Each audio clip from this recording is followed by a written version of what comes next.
नमस्कार, खबर बाकानेर से आ रही है। आप देख रहे हैं एमपी समाचार टुडे न्यूज और मैं हूं आपके साथ वैशाली। हर खबर पर हमारी पैनी नजर। सात माता देवी जी को ओढ़ाई चुनरी। रामेश्वर मंदिर गरबा मंडल द्वारा भव्य चुनरी यात्रा निकाली। बाकानेर नवदुर्गा उत्सव इन दिनों क्षेत्र में श्रद्धा और भक्ति के साथ मनाया जा रहा है।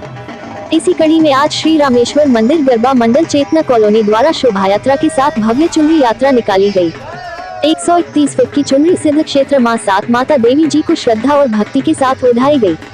चुनरी यात्रा में बड़ी संख्या में महिला एवं पुरुष उपस्थित थे। बालिकाओं द्वारा गरबा किया जा रहा था। अम्बे मां के जय घोष के साथ चुनरी यात्रा सात माता देवी जी मंदिर पहुंची। जोड़ों से आरती कर प्रसाद बांटा गया। बाकानेर से अरुण वैष्णव की रिपोर्ट।